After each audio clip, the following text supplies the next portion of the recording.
game advertising. Gamers, people that play these games online, they're actually called MMORPG, massively multiplayer online role-playing game. And the nickname is first-person shooter, which means that one way or another, you're going to blow people's brains out. But here's the thing about this, is that these online games isn't about just how many gamers. Come on, don't be shy. Not bad, 5% of the audience. Almost 10% of the audience are gamers. And I can see you, the rest of the audience can't see you. And here's another fact. What is the average age of an online gamer? Average age of an online gamer? 35. Any other realistic numbers? 14 to 25. Excellent. This guy actually is surprised. It's 42. So if the average is 42, we're talking 9 to 90. Yeah, 42 years old. Not kids. Not kids. These are your prospects in here. What do you think it skews male-female? Male. Totally male. Yeah, 1/100th of a percent. 1/100th of a percent more male than female. It's almost exactly 50-50 participation. Is that insane? And now look at some of the companies that think that this might have some kind of payoff. Coca-Cola, Axe, McDonald's. Because you know why? They get it. Now, I'm not saying that it's right for you. What if? I'm just playing what if. What if your dealership sponsored an online game that had the type of cars that you sold and you attracted prospects to that gaming platform? When it comes time to buy that new type of car, where do you think they'll buy it? And you can get games done for as little as $2,000. Yeah, you don't have to build these massive server-based platforms. Obama, one of the things in 2008, one of the things that really, and he's the first to say it, he hired a company called Blue State Digital, and Chris Hughes was actually Mark Zuckerberg's, the founder of Facebook. It was his roommate. So he hires Mark Zuckerberg's roommate to do a social media campaign. And even in this election, he has twice the number of tweets, twice the number of friends, twice the number of likes, twice the number of YouTube views, as does Romney. On social media platforms, Obama is cleaning Romney's clock as we speak. Because he got it early on. Now, I'm not saying it's necessarily right for you or for your dealerships, but maybe not, or maybe it is. I mean, if you can make a $2,000 investment and you can start pulling in prospects passively without doing any work besides putting a game up on your website, why not? Social media, digital marketing. Probably never thought of this. That's what I want to do. Blogging is the other one of the three, which I call the trinity of social media. Blogging is really important. Let me give you this example first. It's a little hotel chain that you might have heard of. It's called Marriott. And Bill Marriott, he's second generation CEO, his father founded it, he's running it. He blogs every single week. He blogs. Okay. The one thing that I want you to look at is that number in bold. Every 30 days, he gets 600,000 people reading his blog. What? Why? Do you think I care at all about what Marriott's talking about? Give me a clean room and a pillow and a cookie, or that's the competing chain, and leave me alone. But 600,000 people every 30 days are participating in his brand, engaging in his brand. Now, let me tell you something that's cool about Bill, and I love this business wisdom. Listen to this. He said, blogging gives me the opportunity to provide for two-way communication with my customers. That's the first time we've ever done that in 6,000 years. Two-way communication with our customers and prospects. And here comes the genius. I love this part. He says, the reason I do it is because our customers has an opportunity to tell us what we're doing right so we can keep doing it, and what we're doing wrong so we can fix it. Wow, think about that. What if you called 100 of your past customers and just asked them those two questions? What did we do right and what did we do wrong? Would that give you any useful information whatsoever? But we never think of doing it. You know why? They may say something mean, and it'll hurt my feelings. No, open up that conversation, because you'll be surprised on what a great job you are doing. And if you knew what you were doing right, you kept doing it, what you were doing wrong, and you stopped, you would be more effective at what you're doing. And what if you had that dialogue passively taking place all the times where you can monitor it? It doesn't cost anything. Why not? Okay, so I mean, that's the blog part. What do you blog about? If you and I met afterwards and I asked you, what do you do? Oh, I own a Honda dealership in New Jersey. Cool, I like Honda. My brother was general sales manager for the second largest Honda in Denver for over 17 years. I like Honda. I like the way they do business. I'm interested. Tell me more. If I was going to buy from you or the guy down the street, why should I buy from you? Well, could you not for 45 minutes go off and tell me why you're a better dealership? Why your customer service is better? Why your car service is better? Of course you can. And if you can't, you need to get out of this business because you're not passionate enough about what you do. So of course you can do that. So do that, but do it in a blog. Give me a half a page once a week. Just create a blog, a half a page once a week, and tell me something that I'm going to benefit from by being a prospect or a customer. Just that simple. And every week, I'm going to look for your tip, and I'm going to be indebted. There's a psychology behind the technology. If I'm going to buy a new car, and you're giving me really good information about that make, that model, that manufacturer, and that's the kind of car I want, and you're helping me in that process, I feel indebted to you. I'm psycho. How many people ever get a Christmas gift just before Christmas from somebody that you didn't buy them a gift because you never thought you were exchanging gifts? Is that the crappiest feeling? Aren't you like running around the house trying to catch the cat and put it in a shoebox? Yeah, I've done it, and the thing's on its way out. I mean, think about it for a second. I mean, you're re-gifting, you're going through the underwear drawer, and there's got to be something. Well, you know what? Psychologically, that's what happens with your prospects when you give them something of value. When it comes time to return that favor, they feel psychologically indebted. I'm not kidding you. That's part of what the social media stuff is, and having good content.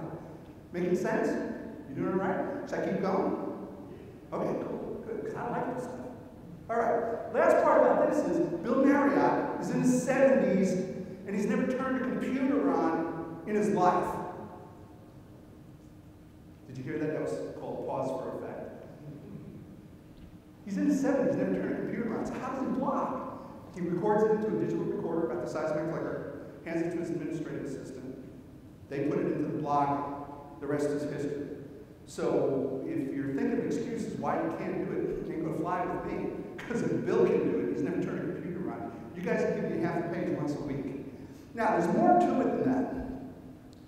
Now, again, let me also throw out again, your prospects are out there, they search, they find that your competitor's blogging about your product, and you ain't. Who wins? It comes down to that every single time. So if nothing else is motivating you to get involved in social media, that one point has to. Okay. If you have a social media expert, if you're planning on hiring one or getting involved with the company that does it, I want you to ask one simple question, and you'll weed out the good ones from the bad ones immediately. What are the SEO implications of blogging? What are the SEO implications of blogging? I used to teach SEO. I traveled around the country. I actually did 100 cities in 1 year until my wife says, you won't do that again. So I understand this part of it.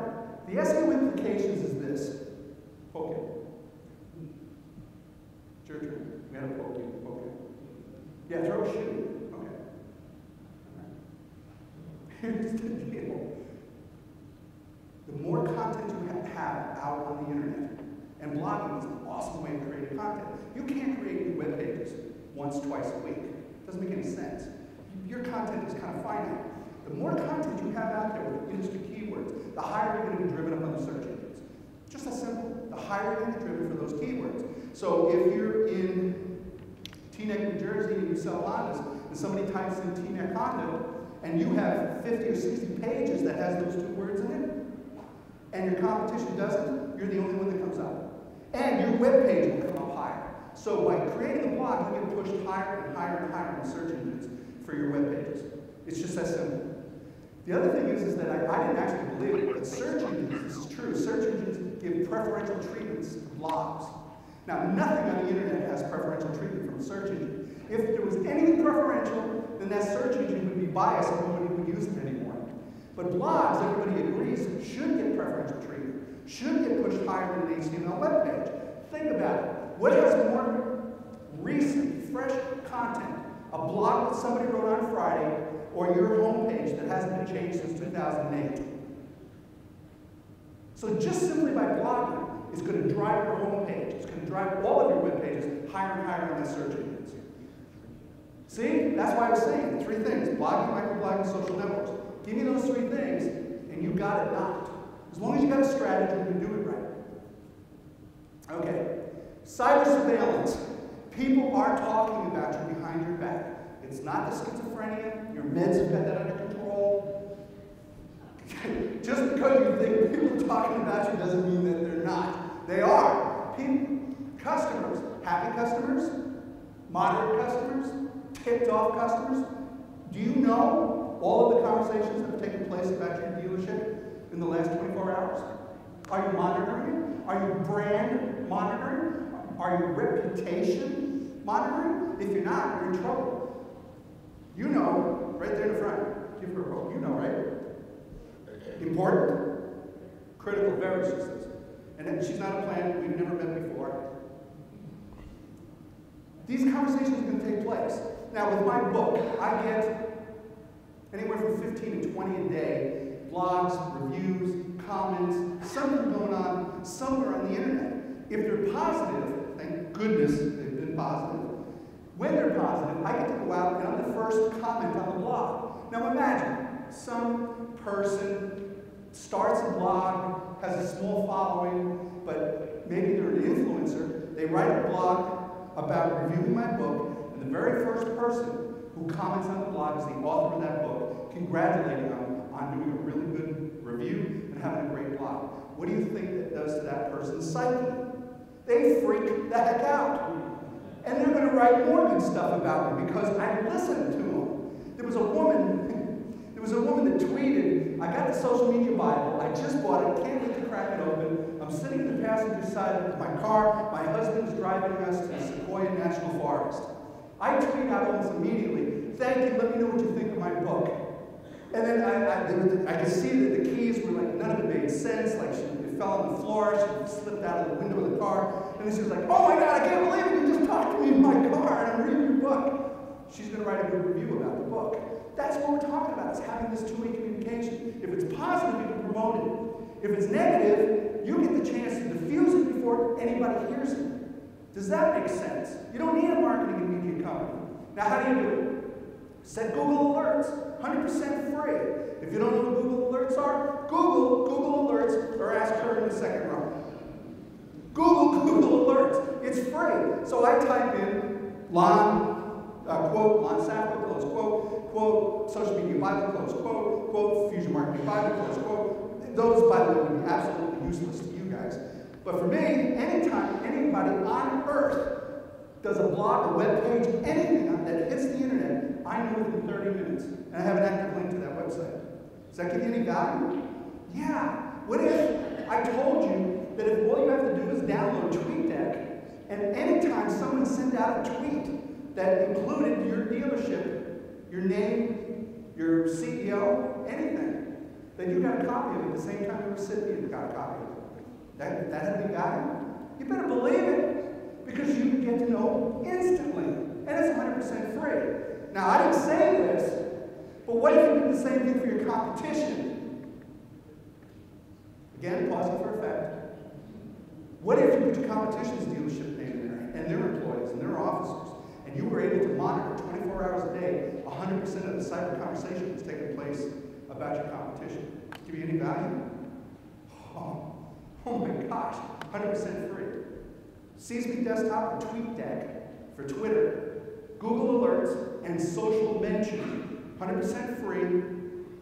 Monitor your brand. You have a responsibility. This is the first time in history that as business owners and business representatives that we have a responsibility to monitor our brands. We have to. We have no choice anymore. Email. That's all I can say about that. I'm not kidding you. If you guys aren't doing everything that you can to build your email list, you've lost your mind. You have to do this. My email list, when I send out an email and I ask the people on my list to do something, I get a 35% response rate. I'm going to say that again for anybody here who does marketing. I get a 35% response rate. You send out a direct mail piece, and if you can get between 1 and 2%, 1 and 2% on a direct mail piece, you're hitting the national average. If you get 1/2 of 1%, that's usually the effectiveness of a direct mail list. Email, if it's done properly, and all you have to do is know the stuff on that left side. If you know the bullet points on the left side of that screen, you can have as high as a 35% conversion rate. You do email marketing? Is it good? I love this lady. You couldn't hear her if she did this. Email marketing. Geez, I love to come back to the whole afternoon. I used to do 2 full-day conferences just on email marketing. If you're serious about it, it's in the book. I got some DVDs. There's one DVD set back there. It's got 4 hours of instruction from me just on email marketing. Mobile marketing. You're starting to hear about it, but I don't think everybody's taking it serious, because the business cards that I saw, I didn't see a single QR barcode. Have you lost your minds? You've got to get QR barcodes on everything. I'm actually in the process of getting a name tag, and there's nothing on it but a QR barcode. Dude, he's got to hold it up to the whole audience. Everybody in the back see that? No, because you got the chief seats. Come up here, you can see it. You need QR barcodes. It's the first time in history that a little thing, a little design, connects everything that we do in the real world, the traditional marketing, the printed marketing, with everything electronic. So you can go to my poster in the back, point your smartphone at it, and there's my website. There it is. Bang, there it is. You don't have to type in nothing, you don't have to know nothing. My business card, point it. You point to the top one, and your phone just automatically calls my office. It just knows. You shoot it at the second one, it goes to my website. You shoot it at the third one, it'll text message me that you want me to get in touch with you. Is that insane? It just knows. And you know how hard it is? Google it. Google QR barcodes. There's dozens of sites out there. Put in whatever URL, telephone number, or text message you want. It creates this little 1-inch square code. Right-click and paste it. That's all you got to do. And you've given your customers and prospects the opportunity to just click and contact you. Could you imagine? Point your phone and your telephone number to your dealership dials. It rings with a customer. Gee!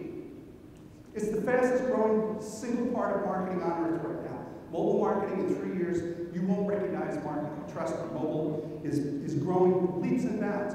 And part of the thing that's driving it is Europe. The United States is 3 years behind the rest of the world. We invented it, but we're 3 years behind. You know why? Because of our affluence. Is that crazy? How many people here have desktop computers? Come on, all the hands. Okay, almost 100%. Laptops? Well, we've been higher. Okay, that looks like 100. Smartphones. Okay, ooh, that's sweet. Broadband, fast internet. Okay, so we got almost 100% on all of those. Now let me ask you this question. If I asked you, and I was making this presentation in Russia, with the same number of hands go up. How about Africa? Asia? Parts of Europe? You see where I'm going with this? They can't afford all that technology. They can't afford to have every piece of technology. You know what they have? They have smartphones. Do you know that in Europe, if you want to buy groceries, you want to buy gas, you take your smartphone out, you tap it on the pump, and you walk away, and by the time you go home, the receipt is in your email. It's in your phone. It's called NFC, Near Field Communication. Every single person's phone right now, in your hand, in your pocket, if you tap it on a register, the transaction happens. And the only company that's offering anything is Google Wallet. And nobody's accepting it. PayPal's probably would be the first one to do it. But could you imagine tapping your phone and paying for your groceries? It's just that simple. This is going to explode. You really need to focus. Okay. Everybody doing all right? I'm going to hyperventilate. If I fall, just get out of the way. Okay. I want to talk just for a second about videos, because videos is one of the most powerful ways to communicate with customers and prospects, especially if you can get something to go viral. And then I'm going to wrap it up here. And I just got these couple of videos which I thought really exemplifies it. First of all, video. The reason the video goes viral is because it's fun. It's exciting. And we're drug pushers. I want you to think about it. We're drug pushers. You know what drugs we're pushing? Serotonin, endorphins, and other types of amphetamines. Think about it for a second. When somebody sends you a link to a funny YouTube video, and you look at it, the first thing you do is you smile and you may laugh. When you smile, a very act of smiling, even giggling, releases floods of endorphins in your brain. It's called a satiating drug. It satiates you. It reduces stress, and actually it's led to the reduction in cancer, believe it or not. But you only know that it makes you feel good. What's the first thing that you do with that email? You shoot it off to other people that you think are going to get a buzz. And I didn't just choose that word, going to get a buzz, because you're distributing those same drugs. You want them to get high from the video that you just got high from. And if you don't think this is true, how many times have you sent somebody these links to either funny emails, funny pictures, funny videos, and they don't ever reciprocate, and you stop sending them them because they're not feeding your habit? That's the psychology behind the technology. You want to make other people feel good, and you want them to know that it was you that did it. I know, it's creepy, ain't it? Okay, there's two reasons that a video goes viral. Either it's very helpful, it's educational, you can benefit from it, or it's drug-related. Mostly funny. Okay, now I want to show you a couple of ones. This particular one, I want to address the aftermarket. Everybody here does some type of aftermarket? Yeah, okay, cool. You got to be really careful with the aftermarket companies that you pick, because if they're not reputable, then they're going to damage your reputation. And again, you know, what we're talking about is word of mouth at the speed of light.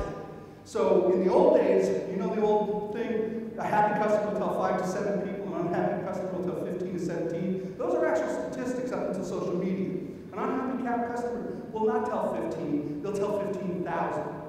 So aftermarket, before you choose a company, check it out on LinkedIn, but I want to show you this video. Volume up in the back.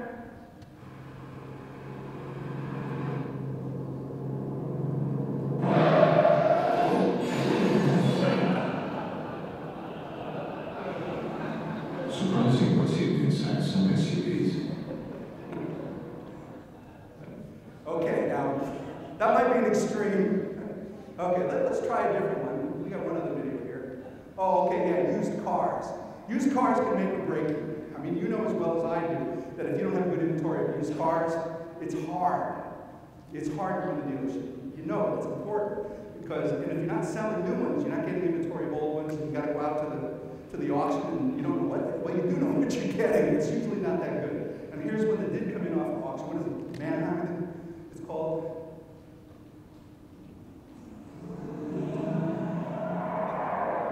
Okay, yeah.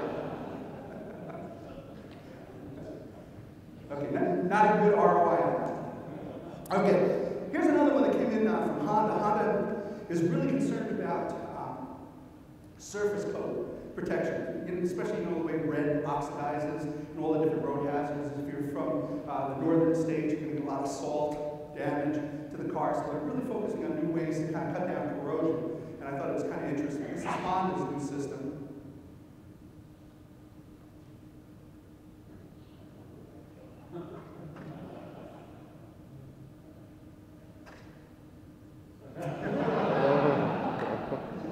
Very effective, by the way. That dog never did come back.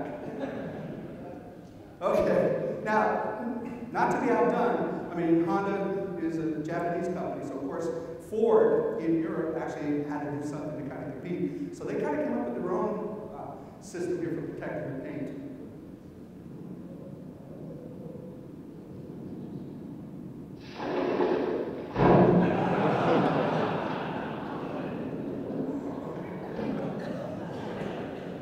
Don't worry, no pigeons were actually harmed in the filming of this commercial. Okay, we got one other one here. There's something about guys, and I'm not trying to be crass here, and I apologize for my half of the world's population, but we really are obsessed with size. I own an Escalade. I know it's not green, it's black. And I live in Phoenix. We like size. Guys like big trucks. I mean, I love driving my Escalade. I hate paying for the gas. And in a time where really all of us really need to be more conscious. I mean, gasoline this weekend hit one of the all-time high in our lifetime. It was over $4 a gallon. Anybody over? Did it go over $4 anybody this weekend? Wow. Yeah. Where are you from? Got to pay attention. Where are you from? Newport Beach. Well, everything's over $4 over there. You guys don't even use like change, right? It's just paper like Newport Beach. Okay, size. Let me play this commercial. I think you'll understand what I'm talking about here. Mike, check this out.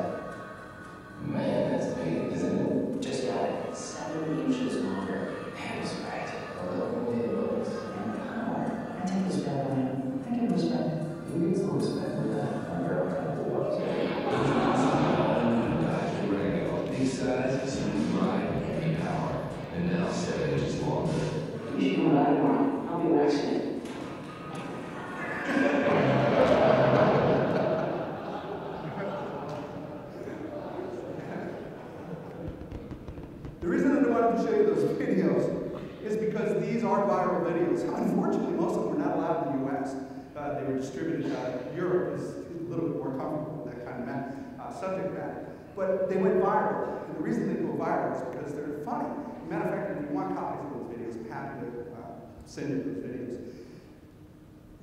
Here it is, net. Did you see we just had some fun? Social media isn't overwhelming. It's not something that needs to be avoided. It's something that can be helpful. If you have a strategy ahead of time, if you've got the right people working with you, it doesn't take a lot of money to be successful at social media. It just takes some clever strategy, some clever implementation. Now, I'm not going to tell you that implementing social media is completely free. It's not. There is some expense because you have to implement it. But you guys probably spend more on implementing media, on media buys, than probably any other industry I can think of. I mean, I get the Sunday paper. I know what you guys are doing. And the cool thing is that, yes, you got to implement, but you don't have media buys. And instead of reaching a target audience of 500,000, 1 million people, you have access to hundreds of millions of people. And when you combine these and interconnect them, or as my new book suggests, completely fuse these together between themselves and into traditional media, what you end up with is a marketing mix that doesn't cost you any more, but is so significantly more effective you can't comprehend it. And if you do it the right way, you will see ROIs that will benefit you. You'll be excited about it. You want to do more. And then that's your stepping point. I'll be in the back if you want to buy a book. I'm happy to grab it. Ladies and gentlemen, thank you for your time.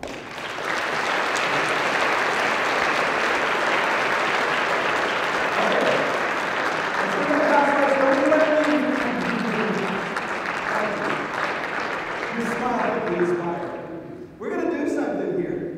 We're going to be social. Okay, the door's locked? Good. I'm going to ask every single one of you to come up on the stage with me right now. I'm not kidding. I want every single person in here up on the stage right here, because we're going to take a group photograph of you guys. The FBI required it. So come on. Come on. I mean, unless you're in the witness protection program. Right up here. Come on.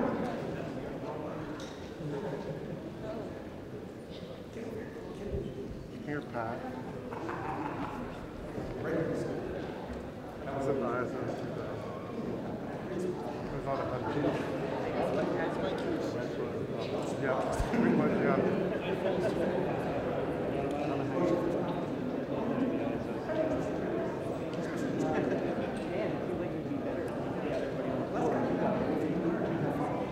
Wait a minute, did somebody just say that? Come on, Dom. Come on. Come on. Come on. If not, we're going to point the camera this way and take a picture of the people that are funny to us. Party people picture. Come on. Come on. Squeeze your squeeze forward.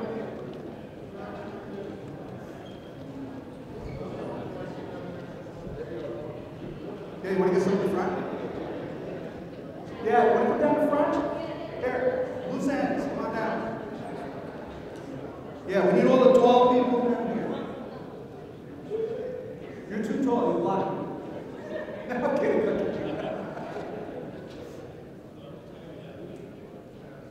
Come on. You got a fish eye on this?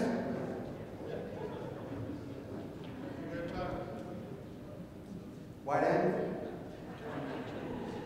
I wasn't infirm that anybody's waiting. Come on. Yeah, come on. Dead center so we can pick you out real easy. Yay, Karen. What a great job you did. Thank you. All right. We set? We got everybody? Hotel staff? I see a red lanyard. Make sure you get a picture of her. Okay. All that for that? Jeez. Just having fun. Careful now. That first step's. Oh, yeah. No. Oh, these guys.